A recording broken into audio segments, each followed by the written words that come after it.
Daniel Harper looked through the small window of his transport ship as it approached the massive space station. The station was bigger than any city he had ever seen. Its metal walls stretched out in all directions, covered with thousands of lights that blinked like stars. This was Harmony's Edge, the home of the Galactic Council, and he was about to step into a world where humans were still strangers. He adjusted his glasses and smoothed down his gray suit. At 45 years old, Daniel looked like any other office worker from Earth. His hair was turning gray at the sides, and he carried himself quietly. Most people who met him thought he was just another boring government worker who spent his days reading reports and attending meetings. The transport ship docked with a soft bump. Daniel picked up his black briefcase and walked to the exit. The doors opened with a hiss, and he stepped onto the station for the first time. The docking bay was huge. Creatures from dozens of different worlds walked around, talking in languages that sounded like music, growling, or electronic beeps. Some looked almost human, but with different colored skin or extra arms. Others were so strange that Daniel had to stop himself from staring. A tall, reptile-like creature with green scales and yellow eyes walked past him. Its long tail dragged behind it on the floor. Behind the reptile, a group of blue-skinned beings with 4 arms carried boxes toward another ship. Their movements were quick and smooth, like dancers. "Mr. Harper?" A voice called out behind him. Daniel turned around to see a human woman in a dark blue uniform walking toward him. She was about 30 years old, with short brown hair and alert eyes that seemed to notice everything around her. A small badge on her chest read, "Captain L. Morgan." "I'm Captain Lisa Morgan," she said, extending her hand. "I'll be your security detail during your stay here." Daniel shook her hand with a gentle grip. "Nice to meet you, Captain. I hope this won't be too boring for you. I mostly just sit in meetings and take notes." Lisa studied his face for a moment. Something about the way he stood and moved seemed different from other diplomats she had worked with, but she couldn't figure out what it was. "The station is quite something, isn't it?" Daniel said, looking around at the busy docking bay. "Yes, sir. This is my first time here, too. Ambassador Blake asked me to tell you that the first meeting starts in 2 hours. She wanted to brief you before then." They walked through the station's corridors. The walls were made of smooth metal that seemed to glow with its own light. Alien beings of all shapes and sizes moved past them. Some floated in the air, others crawled on the walls, and a few moved so fast they were just blurs. Daniel walked calmly through it all, his eyes taking in every detail. He noticed which corridors had the most security cameras, where the emergency exits were located, and how the different alien species grouped together. To anyone watching, he looked like a tourist seeing the sights. But his mind was working like a computer, recording and analyzing everything. They reached the human section of the station. The corridors here looked more familiar, with Earth-style lighting and decorations. Daniel felt some of the tension in his shoulders relax, though he kept his expression calm. Ambassador Karen Blake was waiting for them in a conference room. She was a woman in her 50s with silver hair pulled back in a tight bun. She had been working in space diplomacy for over 20 years and had the tired look of someone who had seen too many political games. "Daniel, welcome to Harmony's Edge," she said, standing up to greet him. "I hope the trip wasn't too difficult." "Not at all, Ambassador. Thank you for requesting me for this assignment." Karen gestured for him to sit down at the table. Lisa stood by the door, watching both of them carefully. "I'll be honest with you, Daniel. This isn't going to be easy. Some of the council members aren't happy about humans joining. They think we're too young as a species, too aggressive, too unpredictable." Daniel nodded slowly. "What kind of opposition should I expect?" "The Krillians think we're weak. They're a warrior culture, and they don't respect anyone who hasn't proven themselves in battle. The Vorthans believe we're too primitive to understand galactic politics. They've been around for thousands of years and see us as children playing with adult toys. And the Nexari? They're mostly worried about trade routes and money. They might be willing to work with us if they see profit in it." Daniel listened carefully, asking questions that showed he understood the complex relationships between the different alien governments. Karen was impressed by how quickly he grasped the political situation. "There's something else," Karen said, lowering her voice. We've been hearing rumors about a group called the Purity Coalition. They believe humans don't belong in the council at all. Intelligence suggests they might try to disrupt the meetings. What kind of disruption? We're not sure. Maybe protests, maybe something more serious. That's why Captain Morgan is here. Daniel glanced at Lisa, who was still watching him with those sharp eyes. I appreciate the protection, but I doubt anyone will waste time bothering with a simple diplomat like me. After the briefing, Daniel was shown to his quarters. The room was small but comfortable, with a bed, a desk, and a window that looked out at the stars. He unpacked his few belongings, hanging his spare suits in the closet and placing his toiletries in the bathroom. As he organized his things, his movements were precise and efficient. Everything had its place, and he put each item exactly where it belonged. It was the habit of someone who had lived in places where being organized could mean the difference between life and death. He sat at the desk and opened a file on his computer. The screen showed detailed information about every member of the Galactic Council. He read through their backgrounds, their political positions, their personal histories. To anyone watching, it would look like he was just doing his homework for the meetings. But Daniel was doing much more than that. He was studying potential threats, learning about possible allies, and preparing for situations that might require more than diplomatic skills. A soft chime from his door interrupted his reading. He opened it to find Lisa standing in the hallway. Just checking on you before the evening meal, sir. The dining hall can be overwhelming the first time. Thank you, Captain. I'll be fine. As she turned to leave, Daniel spoke again. Captain Morgan, may I ask about your background? Marines, sir.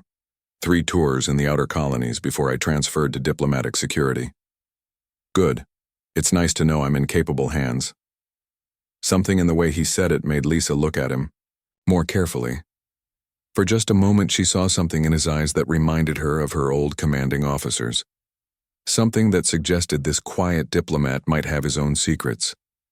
Daniel smiled politely and closed the door, leaving Lisa standing in the hallway with more questions than answers about the man she was supposed to protect.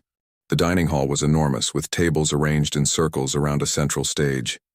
Each table was designed for different species, with chairs, platforms, and even tanks of water for those who needed them. Daniel walked in with Lisa beside him, both of them dressed in formal diplomatic clothing. The noise hit them first. Hundreds of beings talking, eating, and moving around created a sound like a busy marketplace. Daniel's eyes swept the room quickly, noting the exits, the security stations, and the way different groups of aliens sat together. He looked like he was just curious about the interesting sights, but he was actually mapping the entire space in his mind. The human table is over there, Lisa said, pointing to a small round table near the back wall. As they walked through the crowd, Daniel felt eyes watching them. Some aliens looked at them with curiosity, others with barely hidden dislike. A group of tall, gray-skinned creatures with large black eyes whispered to each other as the humans passed. Their words sounded like wind through leaves, but Daniel could tell from their body language that they weren't saying anything friendly. At their table, they found Commander Jake Sullivan already seated. He was a big man with short black hair and the kind of shoulders that came from years of military training. He stood up when he saw them approaching. Mr. Harper, Captain Morgan, welcome to the circus, he said with a tired smile. I'm Jake Sullivan, head of human security on this station. Pleasure to meet you, Commander, Daniel said, shaking his hand. Jake's grip was firm, testing, but Daniel's was just as strong despite his smaller size. How are things looking from a security standpoint? Daniel asked as they sat down. Quiet so far, but that might not last. We've picked up some unusual communications. Traffic. Nothing specific, but enough to make us nervous. A server approached their table. It was a floating, jellyfish-like creature with tentacles that glowed softly blue. It communicated through a translation device that made its voice sound like gentle music. Welcome, honored guests. Tonight's meal features cuisine from 12 different worlds. Please select your preferences. Daniel ordered something simple and safe for human digestion. As they waited for their food, he listened to the conversations around them. His ears had been trained to pick up important information from background noise, a skill that served him well in diplomatic settings. At a nearby table, A group of reptilian Krillians were talking loudly about human weakness. Their leader, a large creature with dark green scales and scars across his face, was telling the others how easily humans could be broken. "Look at them," the scarred Krillian said, pointing toward Daniel's table. "Soft, weak, no natural weapons. How did such pathetic creatures even reach the stars?" His companions laughed, a sound like rocks grinding together. Daniel continued eating calmly, but Lisa noticed his jaw tighten slightly. "You understand their language?" she whispered. "A little," Daniel replied quietly. "Basic military Krillian. It's useful for understanding their intentions."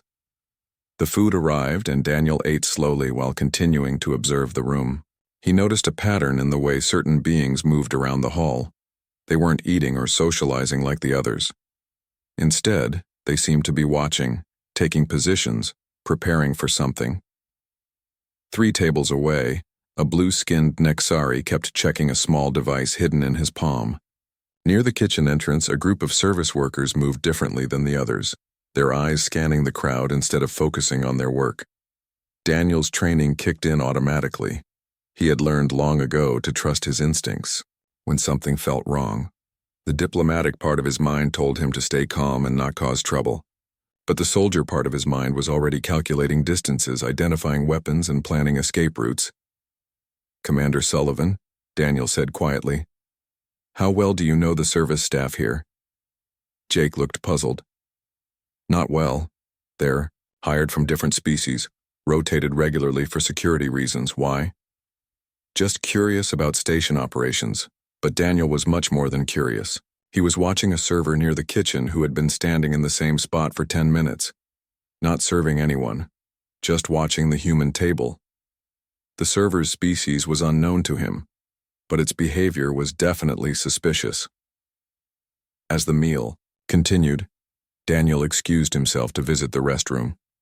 He walked slowly like any middle-aged man might after a big dinner, but his eyes were constantly moving, checking reflections in the metal walls, listening for footsteps behind him, watching for anyone who might be following. The corridor to the restroom was quieter than the dining hall. Daniel pushed open the door and stepped inside. The room was empty except for one occupant, a tall alien with gray skin and too many arms.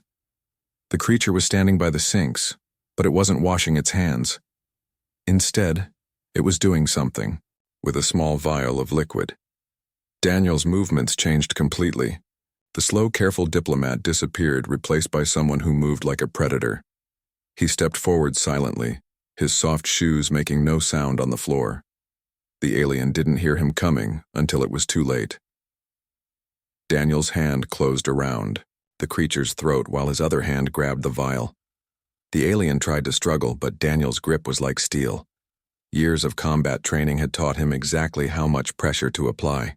"What's in the vial?" Daniel asked quietly. The alien's eyes went wide with shock. It had expected to surprise a weak human diplomat, not to be caught by someone who moved like a trained killer. "Poison," the alien gasped. "For the water system. To make the humans sick." Daniel's grip tightened slightly. "Who sent you?" "The Purity Coalition. They want to show that humans are too weak to belong here." Daniel nodded calmly, as if he was discussing the weather. Then, in one quick motion, he knocked the alien unconscious and caught its falling body. He checked the vial carefully, noting its contents and the way it was designed to dissolve in water. Moving quickly but quietly, Daniel dragged the unconscious alien into one of the larger stalls and left it there. He pocketed the vial and washed his hands thoroughly, checking his appearance in the mirror. The diplomatic mask was back in place, hiding any sign of what had just happened. When he returned to the dining hall, Lisa immediately noticed something different about him. "Everything all right, sir?" she asked. "Fine, just needed a moment to clear my head," Daniel replied, sitting back down. But Lisa wasn't fooled. She had seen that look before, in the eyes of soldiers who had just come back from a mission. Daniel, Harper was definitely not the simple diplomat he pretended to be. As the evening continued, Daniel noticed more suspicious activity. The service staff were moving in patterns that suggested coordination. Several aliens at different tables kept checking their communication devices, and near the main entrance, 2 large Krillians had positioned themselves where they could block the exit. "Commander Sullivan," Daniel said quietly, "I think we might have a problem." "What kind of problem?" "The kind that requires more than diplomatic solutions." Jake studied Daniel's face and saw something there that made him reach for his weapon. "What do you need me to do?" "Get ready to move fast, and warn Ambassador Blake to stay close to security." As if on cue, the lights in the dining hall suddenly dimmed. Emergency lighting kicked in, casting strange shadows across the room. The normal sounds of conversation stopped, replaced by confused murmurs and nervous movement. Daniel stood up slowly, his hand moving inside his jacket to check for the emergency beacon that would call for help. But he had a feeling that help might be too far away to matter. The trap was closing around them, and the peaceful diplomat was about to become something very different. The emergency lights cast red shadows across the dining hall as armed figures emerged from behind pillars and doorways. They wore dark clothing and carried weapons that hummed with energy. Their faces were hidden behind masks, but Daniel could tell they came from different alien species working together. "Nobody move," shouted their leader, a massive Krillian with a scarred face and yellow eyes. He held a weapon that looked like it could burn a hole through the station's hull. "This is Commander Vrakth of the Purity Coalition. You are all now our prisoners." Panic spread through the room like fire. Aliens of all shapes and sizes scrambled for cover, knocking over tables and chairs. Some tried to run for the exits, but armed guards blocked every door. The sound of frightened voices filled the air, mixing together in a chorus of fear. Daniel remained seated, his hands visible on the table, but his eyes were moving constantly, counting enemies, noting their positions, checking their equipment. Lisa sat beside him, her hand near her weapon, waiting for orders that didn't come. "The Galactic Council has made a terrible mistake," Vrakth announced, his voice carrying over the crowd. "They allowed a primitive, violent species to join our civilized organization. Today we correct that mistake." More armed figures moved through the crowd, separating the humans from the other species. Ambassador Blake was pushed roughly toward Daniel's table, along with the other human diplomats and staff. Commander Sullivan tried to resist, but a weapon pointed at his head made him think twice. "You will watch," Vrakth continued, "as we show the galaxy what happens to species that don't belong. The humans will die first as an example. Then we will discuss new terms for council membership." Daniel watched as the terrorists organized themselves. There were at least 20 of them, well-armed and disciplined. They had planned this carefully, choosing the dining hall because it was large enough to hold everyone and had limited exits. The station's security forces were probably already responding, but these walls were thick, and the doors were sealed. "You, diplomat," Vrakth pointed, his weapon at Daniel. "Stand up, you will be first." Daniel rose slowly from his chair, his movements calm and controlled. He looked like a frightened office worker, but something was changing in his eyes. The diplomatic mask was starting to crack. "Please," Daniel said, his voice shaking slightly. "We can talk about this, there's no need for violence." Vrakth laughed, a harsh sound like breaking stones. "Humans always try to talk when they should fight. This is why you are weak." "I agree completely," Daniel said quietly. "We should have fought from the beginning." Something in his voice made Lisa look at him sharply. The fear was gone from his eyes, replaced by something cold and calculating. His posture had changed too, becoming more balanced, more ready. "What did you say?" Vrakth demanded, stepping closer. Daniel smiled, but it wasn't a friendly expression. "I said you're right, we should have fought. But you made one mistake, Commander." "What mistake?" "You assumed I was just a diplomat." Daniel moved faster than anyone in the room thought possible. His hand shot out and grabbed the weapon from the nearest guard, a blue-skinned alien who had gotten too close. In the same motion, he twisted the alien's arm and used him as a shield while firing at 2 other terrorists. The energy bolts hit their targets perfectly, dropping both guards before they could react. Daniel's movements were smooth and practiced, like he had done this 1,000 times before. "Take cover," he shouted to the other humans as chaos erupted in the dining hall. Lisa didn't need to be told twice. She rolled behind an overturned table and drew her own weapon, finally understanding why something had seemed different about her diplomatic assignment. Commander Sullivan grabbed Ambassador Blake and pulled her to safety behind a serving station. Vrackth roared in anger and opened fire, but Daniel was already moving. He rolled behind a pillar as energy bolts scorched the air where he had been standing. His borrowed weapon was unfamiliar, but he adapted quickly, understanding its weight and power within seconds. "Impossible," Vrackth shouted. "You're supposed to be a peaceful diplomat." "I am peaceful," Daniel called back, popping up to fire 3 quick shots that scattered a group of terrorists.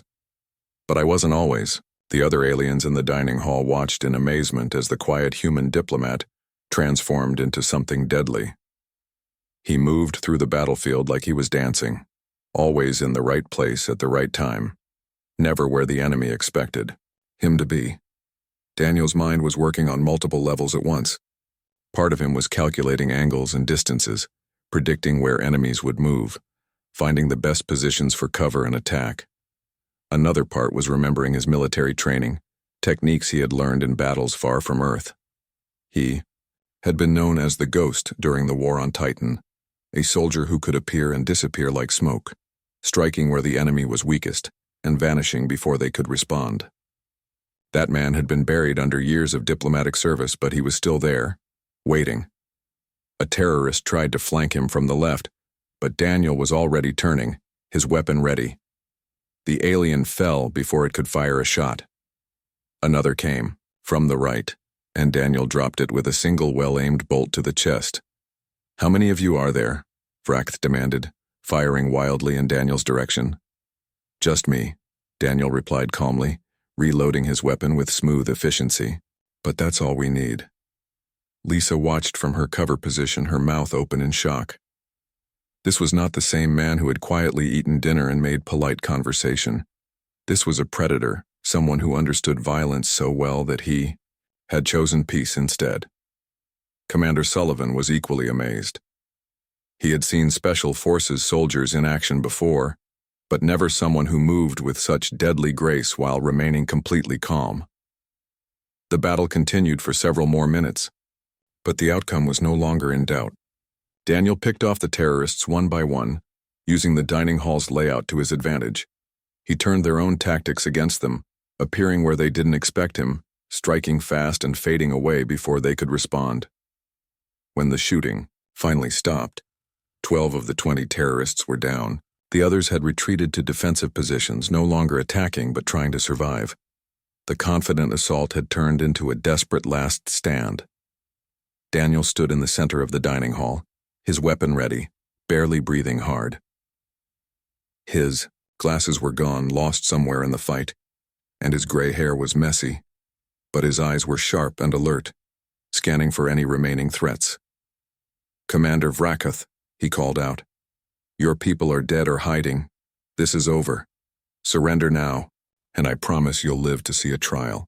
There was no response from the terrorist leader, just angry muttering from behind an overturned table. Daniel sighed and began walking forward, his weapon trained on Vrackth's position. The diplomat was gone completely now, replaced by the soldier, who had once held off an entire enemy battalion while civilians escaped to safety. The mask had fallen, and everyone in the room finally understood what humanity had sent to represent them in the galaxy. Daniel moved through the dining hall like a shadow, checking each fallen terrorist to make sure they were no longer a threat. His movements were quick and efficient, the actions of someone who had done this many times before. The remaining members of the Purity Coalition watched him from their hiding places, no longer the confident attackers they had been minutes earlier. "You have exactly 1 minute to surrender," Daniel called out, his voice carrying clearly through the large room. "After that, I come looking for you." Vrackth's voice came from behind an overturned serving table. "You think you have won, human? This station has been rigged with explosives. If we cannot complete our mission, we will destroy everyone here," Anyel paused, considering this information. He looked around the room at the hundreds of alien diplomats who were still hiding behind tables and chairs. Their lives depended on his next decisions. "Where are the explosives?" Daniel asked. "Throughout the station, You cannot find them all in time. Lisa crawled over to where Daniel stood, keeping low to avoid any possible sniper fire. Sir, we need to contact Commander Sullivan and get station security to help search for bombs. Daniel shook his head slightly. They won't find them in time. These people have been planning this for months. The explosives will be hidden too well. He studied the room carefully, his mind working through the tactical situation. The terrorists were trapped, but they still had their ultimate weapon. Even if he killed them all, someone else might trigger the explosives remotely.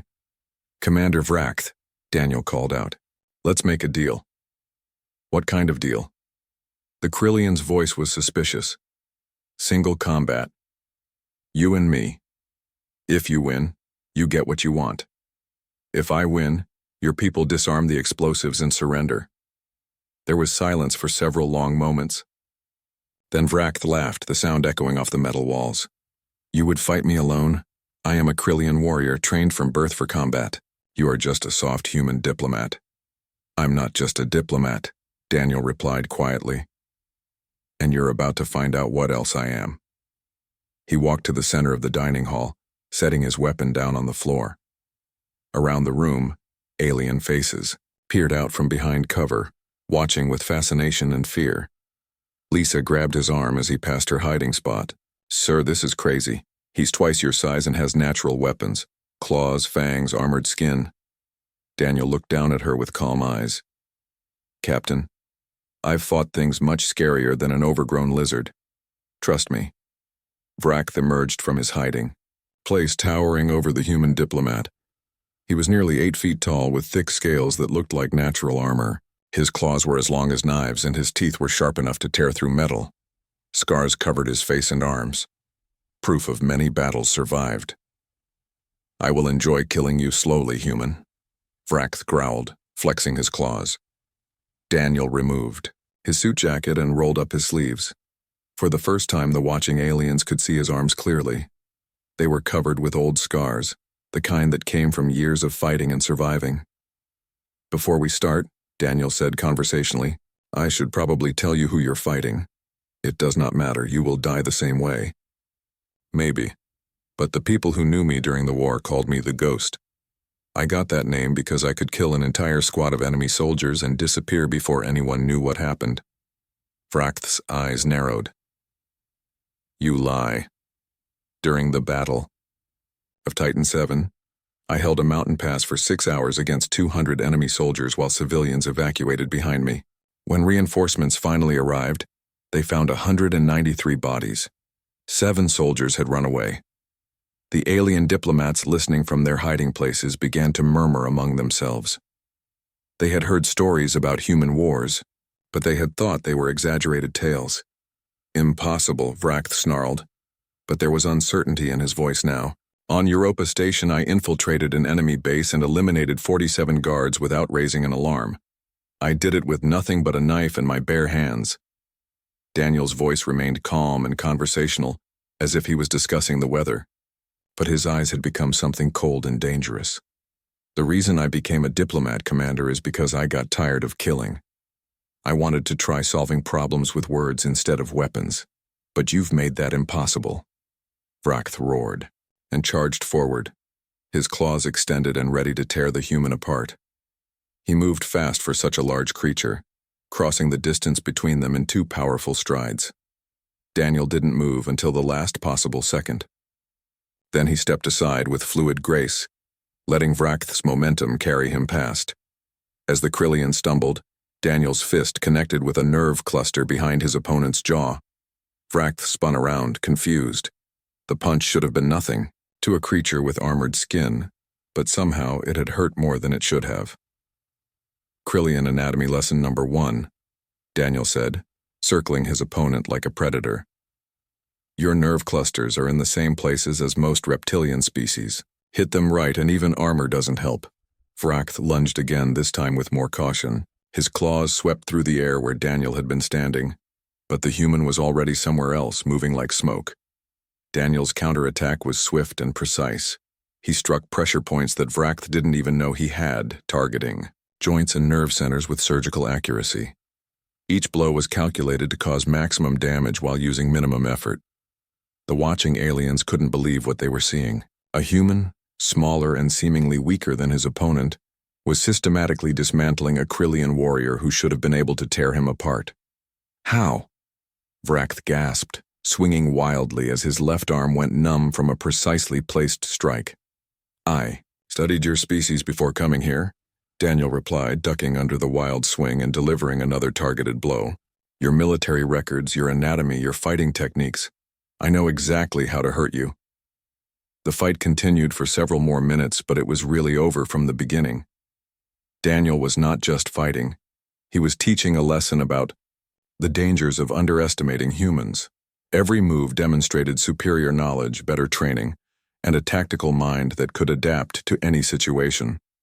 When Vrath finally fell to his knees, gasping for breath, Daniel stood over him calmly. "Do we have a deal, Commander? Your people disarm the explosives and everyone lives?" Vrath looked up at the human diplomat who had just defeated him in single combat. For the first time in his life, the proud Krillian warrior felt truly afraid. "Yes," he whispered. "We have a deal." Daniel nodded and walked over to pick up his weapon. Around the dining hall, alien diplomats slowly emerged from their hiding places, staring at him with a mixture of awe and terror. The quiet human diplomat had become something else entirely, and the galaxy would never look at humanity the same way again. Daniel stood over the defeated Vrath, his breathing steady and controlled. Around the dining hall, the remaining Purity Coalition members slowly emerged from their hiding places with their hands raised. The fight had gone out of them when they watched their supposedly unbeatable leader fall to a human diplomat. "Captain Morgan," Daniel called out without taking his eyes off the surrendering terrorists. "Please coordinate with Commander Sullivan to secure these prisoners." Lisa moved quickly to follow his orders, but she couldn't stop staring at Daniel. The transformation she had witnessed was complete now. This was not the same quiet man who had boarded the transport ship just hours earlier. "Commander Vrath," Daniel said, looking down at the fallen Krillian. "The explosives, where are they?" Vrath struggled to sit up, his pride wounded more than his body. "Engineering Deck 7, Maintenance Sector 12, the Central Communications Hub, and the main power distribution center." Daniel nodded and activated his communication device. "This is Harper to Station Security. I have the locations of terrorist explosives. Sending coordinates now." Within minutes, security teams were rushing to the locations Vrath had provided. Daniel remained in the dining hall, watching the prisoners and making sure no one tried to escape or activate any remaining weapons. Yet Ambassador Blake approached him cautiously. Her diplomatic training had taught her to read people, but she was finding it impossible to reconcile the Daniel Harper she thought she knew with the man standing before her. "Daniel," she said quietly, "we need to talk." He turned to look at her, and she saw that his eyes were already returning to their diplomatic calm.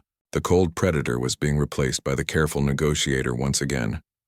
"Of course, Ambassador, but first we should make sure everyone here is safe."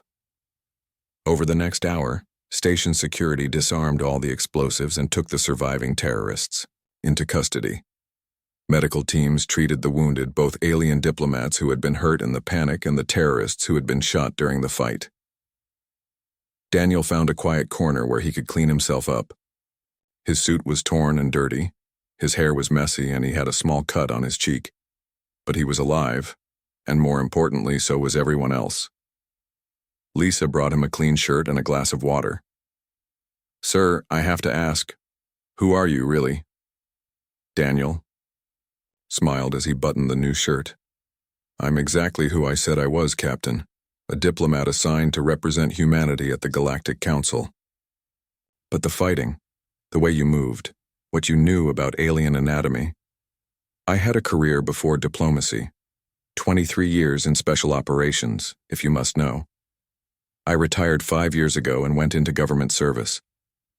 Why didn't anyone tell me?" Daniel put his suit jacket back on and straightened his tie. "Because it wasn't supposed to matter. I was sent here to talk, not to fight. Sometimes, though, the universe has other plans." Commander Sullivan joined them, looking amazed and slightly disturbed. Mr. Harper, I've been in the military for 15 years and I've never seen anything like what you did in there. Different kind of military, Commander. Different kind of war. The other species are asking questions. They want to know if all human diplomats are like you. Daniel considered this for a moment. Tell them the truth. We prefer to solve problems peacefully. But when peace isn't possible, we're very good at the alternatives. News of the incident spread through the station quickly. By the next morning, every alien diplomat knew the story of how a quiet human had single-handedly defeated an entire terrorist operation. The details grew with each telling, but the basic facts remained the same. The Krillian delegation requested a private meeting with Daniel. Their ambassador, an elderly female with silver scales, looked at him with new respect. "We have underestimated your species," she admitted. "We believed humans were weak because you spoke of peace and cooperation." "Peace and cooperation are not signs of weakness," Daniel replied. "They're signs of wisdom. Anyone can choose violence. It takes strength to choose something better. But you are capable of violence when necessary." "When necessary, yes. But only when necessary." The Vorthon delegation had a similar conversation, as did representatives from several other species. Word spread beyond the station to homeworlds and military commands throughout the galaxy. Daniel found himself in an interesting position. He was still a diplomat, still committed to peaceful solutions. But now everyone knew that humanity's peaceful nature came from choice, not inability. Ambassador Blake called a meeting of the human delegation to discuss the new situation. "Daniel, what you did yesterday has changed everything," she said. "The other species are looking at humanity differently now. Is that good or bad?" "Both.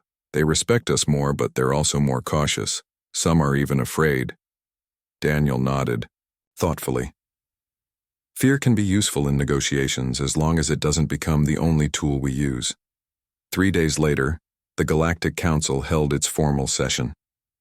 Daniel sat at the human table, looking once again like a quiet diplomat in a gray suit. But when he spoke, every being in the chamber listened carefully. The Krillians, who had previously dismissed human military capabilities, now wanted to discuss joint training exercises. The Vorthons offered technology exchanges they had never considered before. Even the Nexari were more interested in trade agreements with humanity.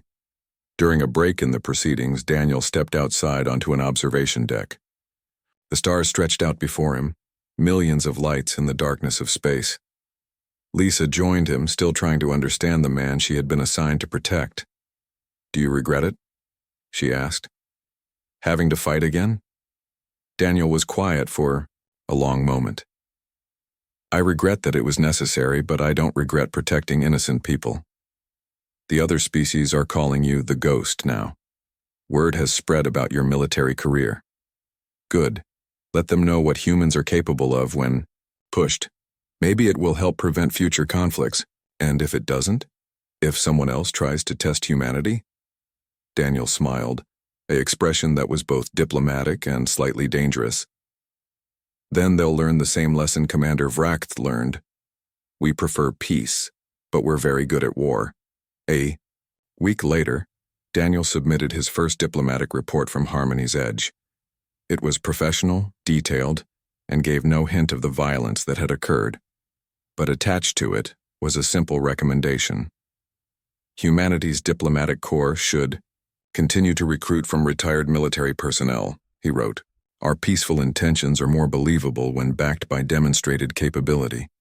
The report made its way to the highest levels of human government and was quietly filed away.